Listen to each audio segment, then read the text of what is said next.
യദു ആ പേര് മന്ത്രിച്ചു. ശ്രീഭദ്ര അഗ്നിദേവ്. അഗ്നിയുടെ ചുണ്ടിൽ പുഞ്ചിരി വിരിഞ്ഞു. യദു അവന്റെ മിന്നിമാറുന്ന ഭാവത്തിലേക്ക് ഒരു പകപ്പോടെ നോക്കി നിന്നു. അഗ്നി അവനെ ഗൗരവത്തോടെ നോക്കി. ആ നോട്ടത്തിൽ യദു ഒന്ന് വിറച്ചുപോയി. പിന്നെ ഒരു നിമിഷം അവിടെ നിന്നില്ല. താഴേക്കൊരു ഓട്ടമായിരുന്നു. യദു അഗ്നിയുടെ ഇളയച്ചന്റെ മകനാണ്, കസിൻ എന്നൊക്കെ പറയാം. അഗ്നിയുടെ ചുണ്ടിന്റെ കോണിൽ അപ്പോഴും അവൾക്കായി ഒരു പുഞ്ചിരി വിരിഞ്ഞു. അവൻ തന്റെ മുടി ഒന്നും കൂടി ശരിയായി കെട്ടിവച്ചതിന് ശേഷം വർക്കൗട്ട് കഴിഞ്ഞിടാനായി വെച്ചിരുന്ന തന്റെ ബ്ലാക്ക് കളർ ഷർട്ട് എടുത്ത് ശരീരത്തിലേക്ക് ഇട്ടതിന് ശേഷം ഒപ്പം തന്നെ അവന്റെ വിരലുകൾ പ്രണയത്തോടെ അവളുടെ ആ ടാറ്റു ചെയ്ത പേരിലേക്കും കണ്ണുകളിലേക്കും വിരലോടിച്ചു.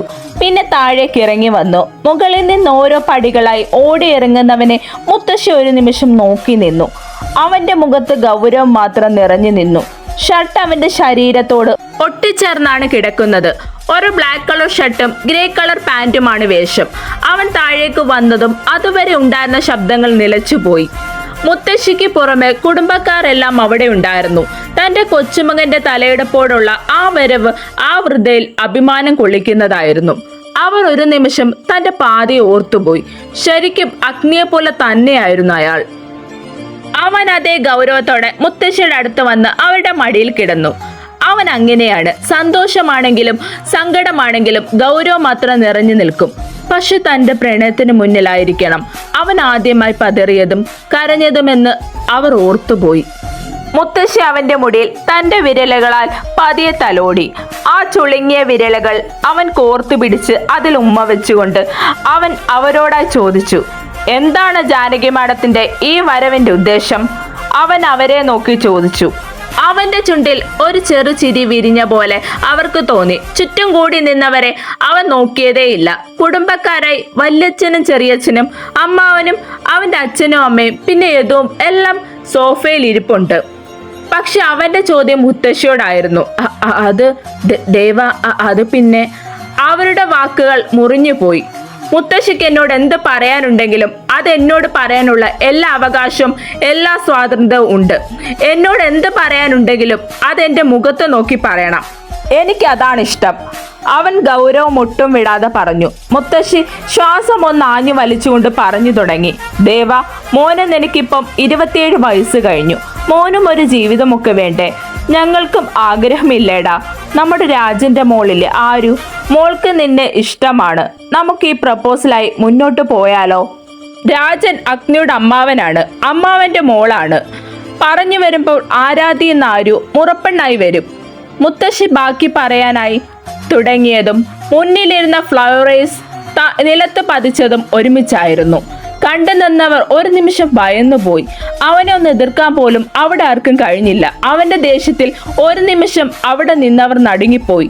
അവന്റെ കണ്ണുകൾ കലങ്ങി ചുവന്ന് രക്തവർണ്ണമായി മാറി. കൈമുഷ്ടി ചുരുട്ടിപ്പിടിച്ച് ദേഷ്യം നിയന്ത്രിക്കാൻ നോക്കിയിട്ട് പോലും അവന് കഴിഞ്ഞില്ല. ഇനി മേലിൽ എന്റെ കല്യാണക്കാരി ഈ വീട്ടിൽ ചർച്ച ചെയ്തു പോകരുത്. എനിക്ക് താല്പര്യമില്ല. ഒരിക്കൽ കൂടി ഇത് പറയാനുള്ള അവസരം ആരും ഉണ്ടാക്കരുത്. അഗ്നി ഇടിമുഴക്കം പോലെ പറഞ്ഞു.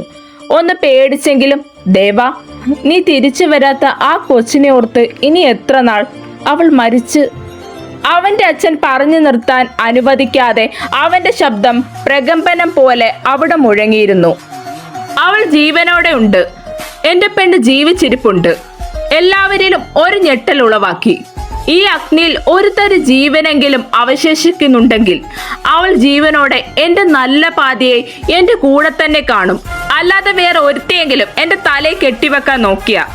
അവന്റെ വാക്കുകളിലെ ദേഷ്യം അവർക്ക് മനസ്സിലാകുമായിരുന്നു. പിന്നെ നിന്റെ മനസ്സിൽ എന്തെങ്കിലും ഉണ്ടെങ്കിൽ ആരാധ്യ അങ്ങ് മറന്നേക്കണം. എനിക്ക് എന്റെ പെണ്ണിനെ അല്ലാതെ വേറൊരുത്തെ സ്നേഹിക്കാൻ കഴിയില്ല. അഗ്നി ശ്രീഭദ്രയ്ക്കുള്ളതാ, അവൾക്ക് മാത്രം. ആരുവിന്റെ മുന്നിൽ ചെന്ന് നിന്നുകൊണ്ട് അവളോടായി അവൻ പറഞ്ഞു. പിന്നെ ആ വിഷയം അവിടെ ചർച്ച ചെയ്യാൻ നിന്നില്ല. ഭദ്ര അവനെ ഇറുക്കി പുണർന്ന് അങ്ങനെ നിന്നു. അവളുടെ ശരീരത്തിന്റെ തണുപ്പ് അവനിലേക്ക് എത്തിയതും അവന്റെ വികാരങ്ങളെ ചൂടുപിടിപ്പിക്കാൻ പാകത്തിനുള്ളതായിരുന്നു. അവൻ ഒട്ടും കാത്തു നിൽക്കാതെ അവൾ അവന്റെ ഇടുപ്പിൽ വെച്ചിരുന്ന കൈമാറ്റി അവൾക്ക് നേരെ തിരിഞ്ഞു നിന്നുകൊണ്ട് വലിച്ചു നെഞ്ചിലേക്ക് ചേർത്തു. അവൾ ചെന്ന് അവന്റെ നെഞ്ചിലായി തട്ടി നിന്നു. ഉഫ് ഭദ്രേ, എന്തൊരു സോഫ്റ്റാണ് ഇവിടെ. എൻ്റെ മോളെ, ഒന്നാമത് ടെമ്പർ തെറ്റി നിൽക്കുവാ ഞാൻ. അതിന്റെ കൂടെ എങ്ങനൊന്ന് ചെയ്യല്ലേ പെണ്ണെ. അവളുടെ മൃദുലേതയിലേക്ക് നോക്കിയാണ് ചെക്കന്റെ പറച്ചിൽ. അവൻ പറഞ്ഞത് മനസ്സിലായെന്ന പോൽ അവനെ നോക്കാതെ അവൾ നാണത്തോടെ മുഖം കുനിച്ച് നിന്നുപോയി. എന്റെ ഭദ്രക്കൊച്ച് ഇങ്ങോട്ട് നോക്കിയേ. അവൻ അവളുടെ മുഖം ബലമായി പിടിച്ചുയർത്തി. ആ കണ്ണുകളിൽ അവൻ കാണാത്ത ഭാവം, അവനെ കൊതിക്കുന്ന ഭാവം. അവന്റെ മുഖം കഴുത്തിലേക്ക് അമർന്നു പോയി. അവൾ എന്തൊക്കെയോ ചെയ്യാൻ തുടങ്ങി. കഴുത്തിന്റെ ഭാഗത്തായി ആ മറുക അവന്റെ കണ്ണിലുടക്കി. അവിടേക്ക് അവന്റെ മുഖം എത്തുക തന്നെ ചെയ്തു. ശ്രീ നേങ്ങിപ്പോയി. അവന്റെ പേര് വിളിച്ച് പുലമ്പിക്കൊണ്ടിരുന്നു. അവന്റെ പിടി മൊത്തത്തിൽ മാറിയിരുന്നു ആ നിമിഷം. പിന്നീട് ആ മുഖം ആ കട്ടിച്ചുണ്ടിലേക്ക് എത്തുക തന്നെ ചെയ്തു. അവനിൽ ആവേശം നിറഞ്ഞു നിന്നു. അമ്മു, ഞാൻ ഏറെ കൊതിക്കുന്ന ഒന്നെടുക്കുവാണേ, ദേഷ്യം തോന്നല്ലേ, അവൻ നേരത്തെ തന്നെ പറഞ്ഞു. അവൾ ഒന്നാലോചിക്കും മുമ്പ് അവളെ പൊക്കിയെടുത്ത് അവൻ ബെഡിലേക്ക് ഇട്ടിരുന്നു. അവളിലേക്ക് അമരാതെ തന്നെ താഴ്ന്നു വന്ന് ആ ഇടുപ്പിലേക്ക് അവന്റെ മുഖം പൂർണ്ണമായി അമരുക തന്നെ ചെയ്തു. അവളൊന്ന് വിറച്ചുപോയി. പിന്നെ അവനിൽ നിന്ന് വന്ന അമ്മു എന്ന ആ പേരും അവളിൽ ഞെട്ടൽ ഉളവാക്കി. അവൻ അവിടെ എന്തൊക്കെയോ ചെയ്യുന്നു. എന്താണെന്ന് അവൾക്ക് പോലും അറിയാൻ പറ്റാത്ത അത്രയും വികാരം അവളിൽ നിറഞ്ഞു വന്നിരുന്നു. അവൻ അവളുടെ ഇടുപ്പിൽ വികാര തീവ്രതയിൽ മുദ്രകൾ പതിപ്പിച്ചുകൊണ്ടിരുന്നു. അവിടുത്തെ ആഴം അളന്നുകൊണ്ടിരുന്നു. ഭദ്ര അവന്റെ പേര് പുലമ്പിക്കൊണ്ടിരുന്നു. ശ്രീയുടെ കണ്ണുകൾ താനെ അടഞ്ഞുപോയി. എന്നാൽ അവളുടെ മനസ്സിൽ അന്നത്തെ സംഭവം മിഴിവോടെ നിറഞ്ഞു വന്നു. അവളിൽ നിന്ന് ആ ശബ്ദം പുറത്തേക്ക് വന്നു. അച്ചുവേട്ടാ. അവന്റെ കണ്ണൊന്ന് കലങ്ങി. അവൻ ഉയർന്നു വന്ന് അവളുടെ മുഖത്തിനടുത്തേക്ക് തന്റെ മുഖം കൊണ്ടുവന്നു. അവൾ അപ്പോഴും കണ്ണുകൾ അടച്ചു കിടക്കുകയായിരുന്നു. അവളുടെ കാതുകളിൽ അന്ന് അവൻ പറഞ്ഞ ആ വാക്കുകൾ മനസ്സിലൂടെ കടന്നു വന്നു. നീ ആഞ്ജനയുടെ പെണ്ണ. നിന്റെ തല ആരുടെ മുമ്പിലും ഒന്നിന്റെ പേരിലും താഴ്ന്നു പോകരുത്. അവൾ അവന്റെ ദേഷ്യം നോക്കി കാണുകയായിരുന്നു. അവൾ കണ്ണ് നിറച്ച് അവന്റെ കണ്ണുകളിലേക്ക് നോക്കി. ഇനി ഈ കണ്ണുകൊണ്ട് നീ ആരെങ്കിലും പരിസരം മറന്ന് നോക്കി നിന്ന സത്യമായും പെണ്ണെ, അടുത്ത മാസം നമ്മുടെ ആദ്യത്തെ കുഞ്ഞ് ഈ കുഞ്ഞു വയറ്റിലുണ്ടാകും. അതിന് ഈ ജയ് ഒരു ദയം എന്റെ കുഞ്ഞിപ്പെണ്ണോട് കാണിക്കില്ല.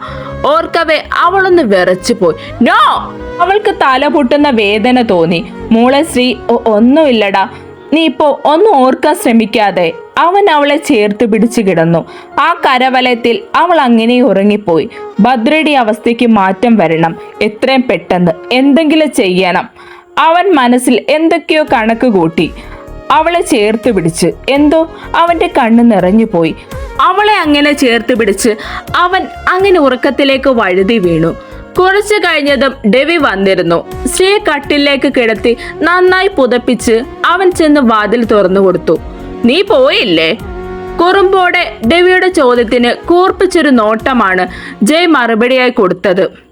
ഡെവി, അവൾക്കിടയ്ക്ക് പഴയ കാര്യങ്ങൾ ഓർത്തെടുക്കാൻ കഴിയുന്നുണ്ട്. അവൾ പൂർണ്ണമായി തിരിച്ചു വന്നാൽ മാത്രമേ അന്ന് നടന്നത് എന്താണെന്ന് നമുക്ക് അറിയാൻ കഴിയൂ. ജയ് ഗൗരവത്തോടെ ഡെവിയോട് പറഞ്ഞു. അവളുടെ അന്നത്തെ ആ അവസ്ഥയ്ക്ക് കാരണക്കാരെ ആരെയും വെറുതെ വിടില്ല ഞാൻ. ജയ് ഉറച്ച സ്വരത്തിൽ ഡെവിയോട് പറഞ്ഞു. ഡെവി, ഞാൻ ഇറങ്ങുവാടാ. ഡെവിയോടായി പറഞ്ഞ് അവൻ ഇറങ്ങാനായി പോയി. ജയ്, നിനക്ക് ഇവിടെ നിന്നുകൂടെ? അല്ലെങ്കിൽ മോളെ കൂടി കൊണ്ടുപോയി കൂടെ? ഡെവി ജയ്യോട് ചോദിച്ചു. സമയമായില്ലടാ, എനിക്ക് കുറച്ച് ജോലികൾ ചെയ്തു തീർക്കാനുണ്ട്. അതുപോലെ SN കമ്പനിയുമായി നാളെയാണ് മീറ്റിംഗ് പറഞ്ഞിരിക്കുന്നത്.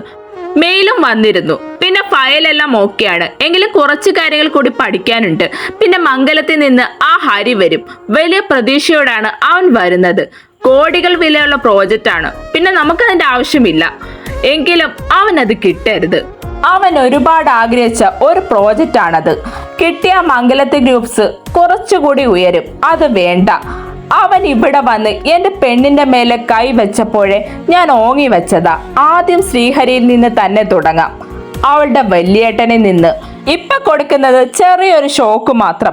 ഇനി വരാനിരിക്കുന്നത് വഴിയെ കിട്ടാനിരിക്കുന്നതേ ഉള്ളൂ.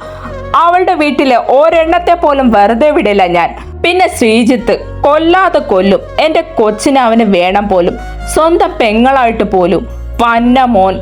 അത് പറയുമ്പോൾ അവന്റെ കണ്ണുകൾ ചുവന്ന് കലങ്ങി. ദേഷ്യം കൊണ്ട് ഞരമ്പുകൾ വലിഞ്ഞു മുറുകി. ആ അവനുള്ളത് പതുക്കെ കൊടുക്കാനാ എനിക്കിഷ്ടം. അഗ്നി ചെയ്യുന്ന പോലെ പതുക്കെ പതുക്കെ കാര്യങ്ങൾ ഒതുക്കിയാൽ മതി. പിന്നെ എൻ്റെ പെണ്ണിൻ്റെ കാര്യത്തിൽ എനിക്ക് രണ്ടാമത് ഒരു റിസ്ക് എടുക്കാൻ പറ്റില്ല. ഭദ്ര നാളെ മുതൽ പഠിക്കാൻ പോവല്ലേ, അവളിപ്പോൾ പഠിക്കട്ടെ. അത് പറഞ്ഞ് ഡെവി ഒന്നുകൂടി നോക്കിക്കൊണ്ട് അവൻ വീട്ടിലേക്ക് നടന്നു നീങ്ങി. ഹരി, എല്ലാം റെഡിയാണല്ലോ? മാധവൻ ഹരിയോടായി ചോദിച്ചു. ഓക്കെ ആണ് അച്ഛ, ഈ പ്രോജക്റ്റ് നമുക്ക് തന്നെ കിട്ടും. ഇത് അച്ഛൻ്റെ പോലെ എൻ്റെ സ്വപ്നമാണ്. ഫയലെല്ലാം ഓക്കെ ആയിട്ടുണ്ട്, ഹരി പറഞ്ഞു. അയാൾ പുഞ്ചിരിയോടെ അവനെ ചേർത്ത് പിടിച്ചു. ജിത്തുവിന്റെ മനസ്സ് ആകെ കലുഷിതമായിരുന്നു. അവളെ എങ്ങനെയെങ്കിലും എന്റെ പരിധിയിൽ എത്തിക്കണം. തന്റെ മൂക്കിലേക്ക് എന്തോ വലിച്ചു കയറ്റുന്നതിനോടൊപ്പം തന്നെ അത്രയും ആഗ്രഹിച്ചു പോയ ആ പെണ്ണുടിലേക്ക് മനസ്സ് വന്നതും ലഹരിക്കൊപ്പം അവളെന്ന ആഗ്രഹവും അവനെ നിറഞ്ഞു നിന്നിരുന്നു. ശ്രീ ഉണർന്നപ്പോഴേക്കും ജയെ തൻ്റെ അടുത്തൊന്നും കണ്ടില്ല. പോയി കാണും. അവളുടെ ചുണ്ടിൽ നാണത്താലുള്ള പുഞ്ചിരി വിരിഞ്ഞു. പതിയെ കുളിക്കാനായി പോയി. അപ്പോഴും അവന്റെ പ്രണയമുദ്ര അവളുടെ ഇടുപ്പിലായി നിറഞ്ഞു നിന്നിരുന്നു. നാണത്തോടെ അവിടെ വിരലോടിച്ചവൾ. ഇന്നത്തെ മീറ്റിംഗിനായി റെഡിയാകുകയാണ് ജയ്. ഫയലെല്ലാം ഒന്നുകൂടി നോക്കി ഉറപ്പുവരുത്തി. ഒരു ഗ്രേ കളർ ഷർട്ടും ബ്ലാക്ക് കളർ പാൻറ്റുമാണ് അവന്റെ വേഷം. കയ്യിലായി ഒരു കോട്ടുമുണ്ട്. ഒരു കയ്യിൽ സ്വർണത്തിന്റെ ചെയിനുണ്ട്, മറു കയ്യിൽ ഇടിവളയുണ്ട്. പിന്നെ ഒരു ബ്ലാക്ക് സ്പെക്ക് വെച്ചിട്ടുണ്ട്. മുടി പകുതി കെട്ടിവെച്ചിട്ടുണ്ട്. താടി കുറച്ച് ട്രിം ചെയ്തിട്ടുണ്ട്. തന്റെ ബ്ലാക്ക് ഹോണ്ട പൊടി പറത്തിക്കൊണ്ട് എസ് എ കമ്പനിക്ക് മുന്നിലായി വന്നു നിന്നു. അവന്റെ കാർ വന്നപ്പോഴേ കണ്ടു അവന്റെ തൊട്ടപ്പുറത്തായി വന്നിറങ്ങിയ ഹരിയെ. ജയ് അവന്റെ വരവിൽ ഒരു പുച്ഛച്ചിരിയോടെ തന്റെ വണ്ടിയിൽ നിന്നിറങ്ങി.